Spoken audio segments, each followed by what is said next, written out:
Hey friends, what's up? Welcome back to Babylon Talmud. Today we're studying Daf Zayin, Daf 7 of Masechta Ksubis. Friends, Daf Zayin. So we wrap up the sugya of Bia on a Friday night with the Besula. And then we start the sugya of Birkas Chasanim, Sheva Brachos Be'etzim. Very interesting stuff. Really, Sheva Brachos we're going to get to tomorrow, but Birkas Erusin, very interesting stuff that you definitely recognize if you've been to a Jewish wedding before. So, but that comes we start getting into it like about halfway into the page, and then really the text of the brachas that is familiar is going to begin at the end of today's daf and continue on to tomorrow's daf. Friends, we are on Daf Zayin Amud Aleph, a second line on the page. Reb Ami shar lemivel batchila b'Shabbos. So Reb Ami said it's mutter to have bia, first time bia on a Friday night. Omar Amrei le Rabbanon v'le Ksiva Ksubis. The rabbi said to Reb Ami, but they haven't written the Ksuba yet. Alright, I don't know why, but I guess they haven't. Omerlu, he said to them, Atfasu metaltalin. So they just chaparayin some movable objects and use that as like a collateral, and that'll be like, a makeshift ksuba until they get the proper one in order. Okay. Rav Zvid shar lemivel batchila b'Shabbos. Rav Zvid permitted to have initial bia on Shabbos. Ikad Amri, Rav Zvid gufei ba batchila b'Shabbos. Alright, some people, there are those who say that Rav Zvid had initial bia on Shabbos. Rav Yehuda shar lemivel batchila b'Yom Tov. Rav Yehuda permitted initial bia on Yom Tov. Amar Papi Mishmei Rav Papi. No. Amar Papi Mishmei Rave. So Rav Papi says the name of Rave. L'tema b'Yom Tov d'shari b'Shabbos also. Now, do not imply from this, right? We just said Rav Yehuda said that it's permissible to have initial bia on Yom Tov. So now it says Rav Papi the name of Rave. Do not infer from there that on Yom Tov it's permitted, but on Shabbos it's also. No. Do adin dafilu b'Shabbos nami shari. No. Shabbos also. Just like on Yom Tov you can have initial bia, so also on Shabbos you can have initial bia. It says that Rav Yehuda permitted to have initial bia on Yom Tov. Now that's because the shaila that he was asked was regarding Yom Tov, so he answered regarding Yom Tov, but the same halacha would be with regard to Shabbos. Rav Papa Mishmei de Rave Omar b'Yom Tov shari b'Shabbos also. Now Rav Papa, that was Rav Papi in the name of Rave. Now Rav Papi says in the name of Rave that b'Yom Tov shari, that on Yom Tov it's permitted to have initial bia, but b'Shabbos also. Shabbos not allowed. Omelei Rav Papi le Rav Papi. So now Rav Papi says to Rav Papi, my daitich, how come you say that on Yom Tov it's mutter, but on Shabbos it's also? Is it mitoch shehutra chabur letzorich, huchanam shelo letzorich? Is it because you say, well, since you're allowed to make a wound for a need, what's a need? To eat, right? You can wound an animal, cut its head off in order to eat it. So, just like you can create a chabura when slaughtering an animal, so you can also create a chabura in initial bia.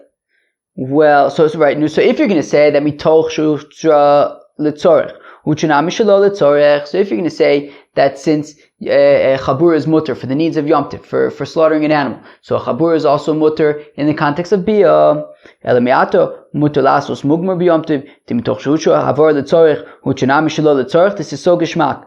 So the Gemara asks, well, if that's the case, well, since I could, use fire for cooking, can I also use fire to burn incense so that my so that my clothes could smell nice? The answer is no, you cannot. And therefore, so meaning, if we're going to say that because you can make a chabura for shchita, therefore you can make a chabura with bia, well then, if that's the case, then I should be able to burn incense to make my clothes smell good. So Omar Lei, so Rav Papa says to Rav Papi, Olecha Omar Christ says, yeah, but the pasuk says, Ach asher yu'achel l'chol nefesh. That right? What does the pasuk say? Ach asher yu'achel l'chol nefesh, hu levado yu'aseh lochem. That which is eaten by everybody could be made, right? I.e., ochel nefesh is permitted, but we say davar ashav l'chol nefesh. It has to be something that is relevant to everybody, right? Now, making your clothes smell nice is not relevant to everybody. Just like the fancy people, the people who need their clothes smelling nice. So for them it's relevant, but not everybody needs such nice smelling clothing. Whereas eating, of course, it's slaughtering and eating, and bia is something that's shaykh to everybody. So therefore, just like you can make a chabura in the context of shchita, you can also make a chabura in the context of bia. However, even though you can make fire for cooking, you can't necessarily make fire for making your clothing smell nice, because not everybody needs their clothing to smell nice. Friends,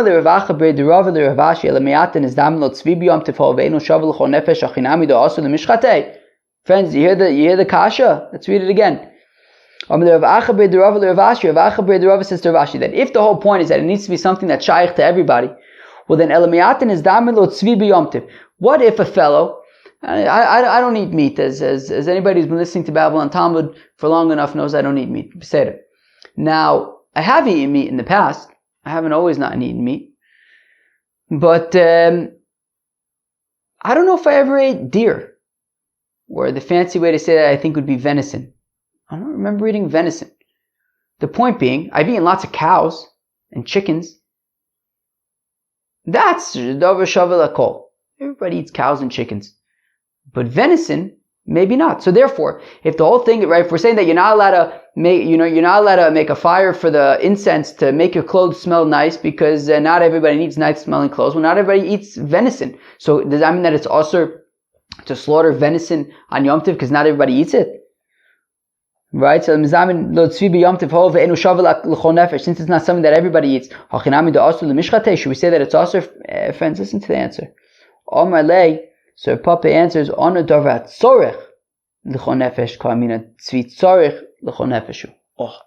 He says that what's permissible on Yom Tov is something that's a need for everybody. No, what are you doing with the venison? You're eating it. Everybody needs to eat. Not everybody needs clothing that smells good. Everybody needs to eat. Everybody has a mitzvah of puravu. Everybody, I think those were basically the two things. We had eating, puravu, and then also making your clothing smells nice. So that's really cool, right? Meaning, what's mutter on Yom Tif, right? When we say mitoch shutcha l'tzorech uchanami shelo l'tzorech, that's something that's a davar at tzorech lakol. Very interesting stuff. Let's go weiter. Omer Reb Yankiv bar Idi, says Reb Yaakov bar Idi, hor Reb Yochanan b'Tzaydin. The Reb Yochanan was more. He taught in Sidon. Also livo batchila b'Shabbos. It's forbidden to have initial bia on Shabbos. Friends, listen to what the Gemara asks. I love it. Is making something asr what's called hora, teaching? You don't teach something that's asr. By default, anybody could say things are asr. Even the biggest Amma Aretz, who doesn't know anything and has nothing to teach, could say something's asr. Anybody could say something's asr. To say something mutter, that's teaching me something. To say something's allowed, that's teaching me something. You have to teach that. To say something's not allowed, what are you teaching? Anybody could say something's not allowed. That's easy. To teach me something, tell me it's mutter. Bring a svara, bring something I don't know, do something interesting to show that something's permitted. To say something that's forbidden, that's not teaching me anything. I love that. There's something very sweet about that. Saying something, if something's asr, something's asr. What do you want me to tell you? But that wouldn't be teaching me that something is asr. That would be saying that something is asr. So Mika or Ra, so what does it mean that the Rabbi Yochanan taught that having bia on a Friday night for the first time is asr? Mika or Ra, is that called teaching something new? Yes, it is. Because as we learned in the Mishnah, Harua Beis Hillel Shetei Nizira Od Sheva Shanim Acheres, that Hilni Amalka made a neder to be a nazir or a nizira, and that was in Chutz La'aretz, and then she made Aliyah to Eretz Yisrael, and then Hillel Hora, he taught that now she has to do another 7 years. So there's Hora in the context of a Chumrah. V'inami, I can give you another example. We learn in the Brisa, Chuta Shedre, Shenifzak Brubo, Divrei Rebbe, that Rebbe says that in order for an animal to be considered a treifa, the spine has to be split a majority of the way. Okay, I'm not exactly sure what that means, but a majority of the spine has to be split. That's Rebbe's opinion. Rabbi Yaakov Omer Afilu Nikev. Rabbi Yaakov says even if it's just pierced, that would be enough to make it a treifa. It's a chumrah. Hora Rebbe Reb Yaakov. And Rebbe Hora, he taught like Reb Yaakov. He's being stringent. It says Hora. So we just brought two examples of places where it says Hora in the context of a chumrah. So apparently, yeah, we could use the lashon of Hora even in the context of a chumrah. Amar Rav Huna, ein halacha Reb Yaakov. Rav Huna says that the Maisa halacha isn't like Reb Yaakov anyways. He was machmir. Okay. Rav Nachman bar Yitzchak masni achi. Rav Nachman bar Yitzchak teaches that which Rabbi Yochanan says in a different way. He doesn't mention hora that it's aser. What does it say? Rabbi Nachman bar Yitzchak masni achi like this. Amar Rabbi Bo says Rabbi Bo shal Rabbi Yishmael ben Yaakov dimin Tzur es Rabbi Yochanan that Rabbi Yishmael ben Yaakov from Tzur asked Rabbi Yochanan b'Tzaydin in Tzaydin. Ve'ana shami, and says Rabbi Bo, I heard ma'olivo batchila b'Shabbos v'amar le'aser. So they asked Rabbi Yochanan, "Nu, can you have initial bia on Shabbos?" He says it's aser. V'hilchasa mutar livo batchila b'Shabbos. What's the halacha, friends? It's permitted. It's permitted to have initial bia on Friday night on Shabbos. Amar Reb Chelba, Amar Rav Huna, Amar Reb Abba bar Zavda, Amar Rav Achas besula v'achas almoneh tuna broche. Oh, that both a besula and an almoneh have birkas chasanim. Sheva brachas. Umi Amar Rav Huna Achi, does Rav Huna really say that an almoneh has sheva brachas, has birkas chasanim? V'amar Rav Huna, almoneh ain't a tuna bracha. But I thought Rav Huna says that an almoneh does not require birkas chasanim. So we just says, Rav Huna says the name of Rav Abba bar Zavda, the name of Rab, that both a besula and an almoneh have birkas chasanim. But I thought Rav Huna says that an almoneh does not have birkas chasanim. No, friends, what do? Lo kasha, it's no problem. Kan be bocher shenosa almoneh, kan be almon shenosa almoneh. So it depends who's marrying the almoneh. If it's a bocher, if it's a fellow who's getting married for the first time, he's marrying an almoneh, so then they have birkas chasanim. But if it's an almon, if it's a widower who marries a widow, so then there's no birkas chasanim. The almon shenosa almoneh lo. 1 second. A widower who marries a widow, there's no birkas chasanim. V'amar Rav Nachman, but says Rav Nachman, Amar Lehuna bar Nosin, Tana, who was taught in a brayso, minayin the birkas chasanim ba'asar. How do I know that birkas chasanim, sheva brachos, you need a minyan for sheva brachos? How do I know this? Shenemar, the pasuk says by Boaz and Rus, vayikach asar anoshim mizikni. Here he took 10 fellows from the elders of the city. Vayomer shvupo vayeshevu, he says, sit, and they sat. Good listeners. Uvoz almon shenosa almona hava. And Boaz was a widower who was marrying a widow. So we see that what do we see? So, and we learn from there that we need a minyan, right? It says Vayikach asara anoshim. So he was getting married, and he took 10 people, and so we see that you need a minyan for birkas chasanim. So Rav Huna on the one hand is saying that an almana has birkas chasanim, but he also says it doesn't have birkas chasanim. We wanted to say, well, it depends if she's marrying a bacher or an almon. But then we just said no, but regardless there would be birkas chasanim. So my in a tuna bracha the Amar Rav Huna. So what does it mean that there's no bracha by an almana and a tuna bracha called shiva? Interesting. She doesn't, an almana doesn't have birkas chasanim for all 7 days. Aval yom echad tiuna, but there would nonetheless be sheva brachos on the first day of the marriage. Tuna bracha. But that which we learn in Brisa, shaktu chacham mal takonos b'nos Yisrael she'esameach imo gimel yomim. But 1 second, the rabbi said that you should be rejoicing with your wife for 3 days. So b'mai, I don't understand. Ibe bacher ha'amar shiva. If we're talking about a bacher, so we said that they have birkas chasanim for 7 days. Ibe amon ha'amar yom echad. And if we're talking about a widower, we said that there's only birkas chasanim for 1 day. Yet over here we seem to be saying that the rabbis want you rejoicing for 3 days. So I don't understand. A bacher would be 7, and almon would be 1. Who says 3? So you could say, look, it could be talking about an almon, and it could be talking about an almoneh. You could say, look, you could say that it's talking about an almon, a widower, and say, yeah, look, birkas chasanim is 1 day, but they're rejoicing. They're still going to rejoice and have a good time for 3 days. If you want to say bebacher, shiva lebracha v'shlosh l'simcha. Still, you have sheva brachos for 7 days, but the rejoicing would be for 3 days. Okay, so what do we see? So we see that a widow So it sounds like if you have a basula, as we're going to see right now, right? If you have a basula who gets married, so then it's going to be 7 days of Sheva Brachos. If you have an almana who gets married, so it depends. If she's getting married to a widower, so then the Sheva Brachos is 1 day. If it's a bacher, so then the Sheva Brachos is going to be 7 days. Meisvei we have a kasha. Mevarchen the basula sheva v'almana yom echad. We have a brayso that says that the birkas chasanim for a basula is for 7 days, and for an almana it's 1 day. My lab, afilu almana sheni says lebacher. So we want to say that a widow always has birkas chasanim for 1 day, even if she marries a bacher.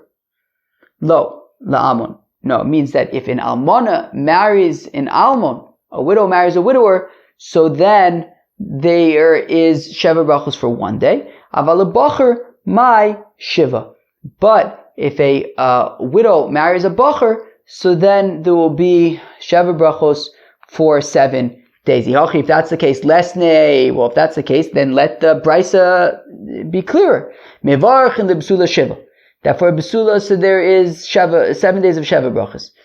V'la'amana sheni says lebacher Shiva. And if you have a widow who marries a bacher, also 7 days of Sheva Brachos. V'la'almana yom echad. Now if it's an almana who marries an almon, so then it is 1 day of Sheva Brachos. So, and for the Gemara, look, the brayso wasn't getting into such details. Milta psikta katane. We were teaching like sort of some basic stuff over here. Deleka basula debatzum yeshiva, veleka almana debatzum yom echad. You're never going to have a basula who has less than 7 days of Sheva Brachos, and you're never going to have an almana who has less than 1 day of Sheva Brachos. Yes, you could have an almana who has 7 days of Sheva Brachos. Ein hachi nami. Friends, let's go weiter. Gufa, we said earlier, Amr of Nachman, Amrli Huna bar Nosin, says Rav Nachman that Huna bar Nosin said to him, Tana, was taught in a brayso. Minayin leberkas chasanim basar. How do we know that Sheva Brachos is with a minion? Shenemar, as the pasuk says, Vayikach asara anoshim miziknei ha'ir, that Boaz took 10 of the elders of the city, Vayomer shvu po, and he said, sit.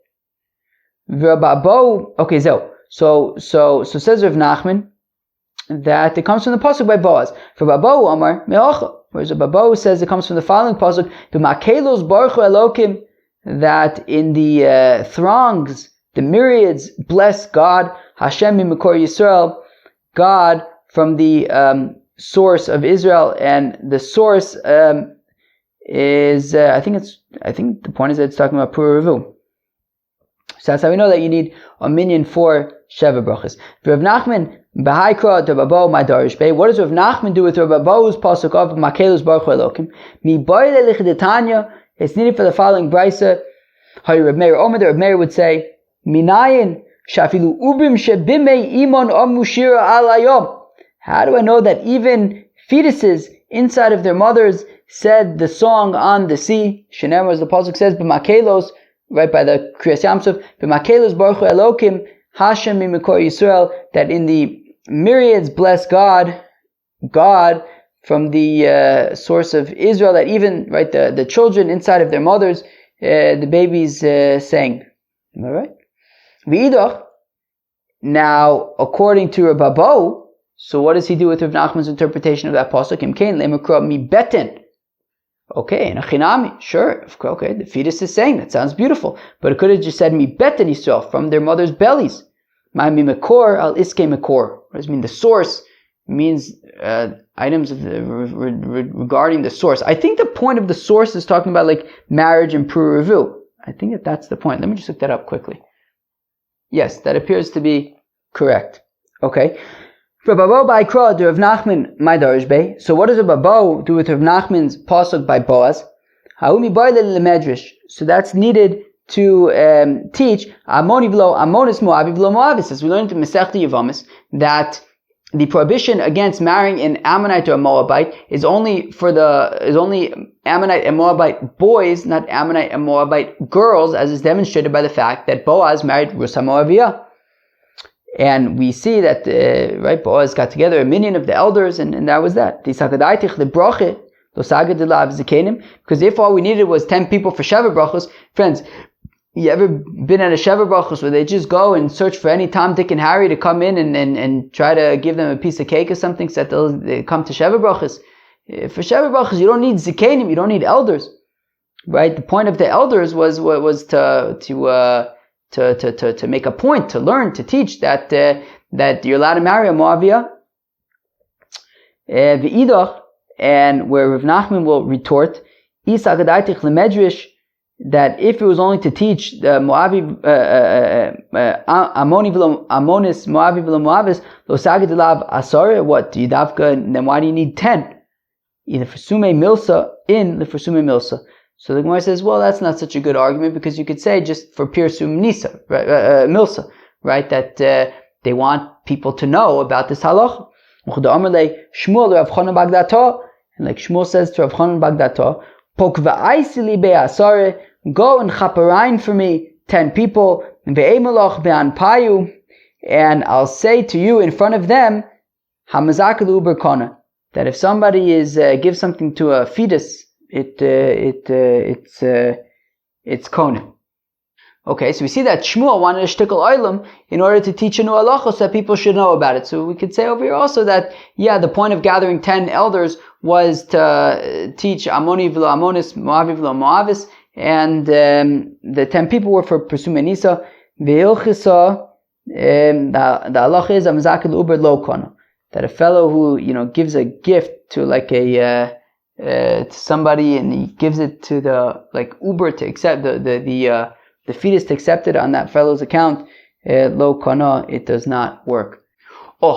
So now, anybody who's been to a Jewish wedding may recognize, depends how, if you're paying attention or not, but you may recognize the following piece of Gemara. So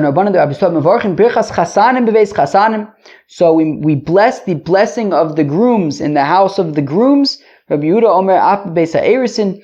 Rabbi Yehuda says you can even say the Sheva Brachos by Erisin, by engagement. Mivarchin, Av Beis HaErisin Mivarchin also. Even by the Beis HaErisin, you could say the Sheva Brachos. Amar Abayu Yehuda Shanu. Abayu says, but that's specifically in Yehuda, as we've learned before, because in Yehuda they would already have Yichud before the Nisuin, even after Erisin, and therefore they can have Birkas Chasanim at that point. Tani Idach, we have another verse that says Mevarchin Birkas Chasanim Beis Chasanim.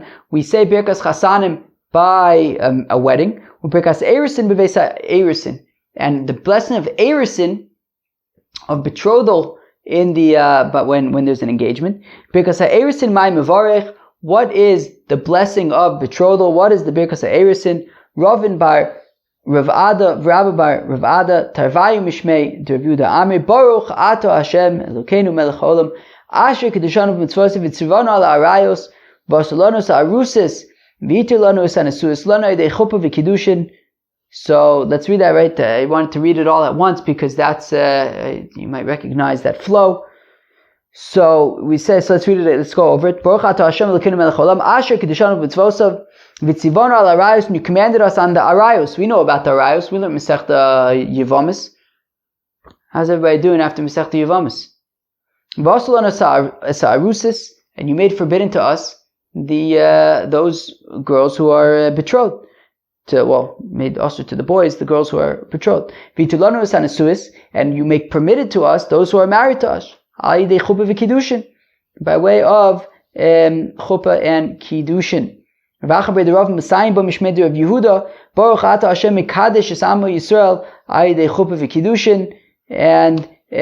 Rava would end with a bracha, right? Baruch atah Hashem mekadesh Yisrael ayidei chuppah v'kiddushin. My mandelo chosim mididav abirkas peres v'abirkas mitzvahs uman dechosim mididav kiddusha. So those who had the minig to not have a bracha at the end, right? Meaning we said that Rav Acha bar Rava in the name of Rav Yehuda would add Baruch atah Hashem mekadesh Yisam Yisrael dechubah v'kiddushin, but not everybody would agree with that. So those who didn't make the bracha at the end, they compared this bracha to like a birkas mitzvahs, right? Like a bracha on tzitzis or a bracha on fruit, right? There's just one bracha, but those who do have the blessing at the end, it's like kiddush, for example, where you make kiddush on a Friday night. So there's Baruch Atah Hashem Elokeinu melech haolam, asher kedishanu b'mitzvosav v'ratzavanu v'Shabbos kodsho, etc., etc., etc. And then at the end say Baruch Atah Hashem Mekadesh HaShabbos.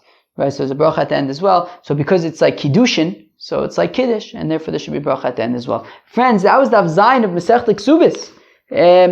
Okay, so we continued with the discussion of can you have initial bia on a Friday night? As part of that discussion, we got into the question of mitoch shutzu l'tzorech, chutzu nami shelo l'tzorech on Yom Tov, that things that are permitted on Yom Tov are things that are tzarech l'chol nefesh, that are needed for everybody. We said in the end it's mutter to have bia for the first time on a Friday night. We talked about sheva brachos, right? We said that by a besula, sheva brachos is for a week. By a widower who marries a widow, so sheva brachos is 1 day, and by a bacher who marries a widow, so then sheva brachos is 7 days as well. And then we got a shtickle into the sugya. We got into the bracha of erisin, which is the bracha that we make under the chuppah at a wedding, which is very cool, right? Right, like what do? They say first they do the erisin, right? What do they say? I don't know. What do they do? Do they first make the bracha? Yeah, I think so, right? I think first they make the bracha on the erisin, and then they give the ring or something. I don't know. So I think so. Well, friends, one thing we learn from here is you don't want me to be your Masader Kiddushin. I'm not a rabbi, and I'm not authorized. If you want to check in with me at some later point, I could let you know, but it's not in the cards right now. So, okay, well, that's that. And what else? So we do the erisin under the chuppah, and then afterwards we say the birkas chasanim, the sheva brachos, which is interesting. Very interesting stuff. Friends, that was Daf Zayin of Masechta Ksubis. Peace out.